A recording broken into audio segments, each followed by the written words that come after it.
রাজধানীর আদাবরে ৩ পুলিশ সদস্যকে কুপিয়ে জখমের ঘটনায় ২ ভাই জনি রনির গ্রুপ জড়িত। এরা দুজনেই কবজি কাটা আনোয়ারের গ্যাংয়ের সদস্য।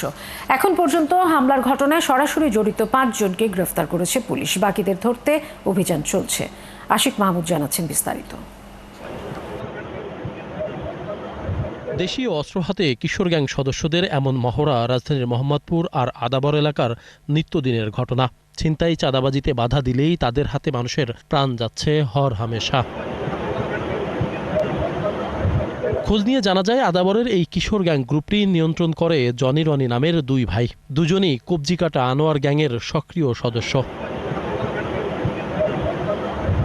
গতরাতে আদাবরের শ্যামলী হাউজিংয়ে পলাশ নামের এক ব্যক্তিকে জিম্মি করে এই চক্রটি। 999-এ কল পেয়ে তাকে উদ্ধার করতে যায় পুলিশ। তখনই ঘটে বিপত্তি। পুলিশ সদস্য আলামিন সহ ৩ জনকে চাপাতি দিয়ে কুপিয়ে মারাত্মক জখম করে সন্ত্রাসীরা। এ সময় পুলিশের গাড়িও ভাঙচুর করে তারা। এই হামলার ঘটনায় আদাবর থানায় মামলা হয়েছে। ঘটনায় সরাসরি জড়িত ৫ জনকে ইতিমধ্যে গ্রেপ্তার করেছে পুলিশ। তবে গ্যাংয়ের মূল হোতা জনি রনি এখনো পলাতক। জনি গ্রুপের নেতৃত্বে ঘটনাটি আমাদের পুলিশের উপরে ঘটেছে। তো আমরা সেখানে এই অভিযান চালিয়ে ঘটনা পরবর্তীতে ঘটনার সঙ্গে প্রত্যক্ষভাবে অংশগ্রহণকারী ৫ জনকে আমরা গ্রেফতার করতে সক্ষম হয়েছি এবং ঘটনা এখনো অভিযান এলাকায় চলমান রয়েছে। জনিকে কি পাওয়া গেছে?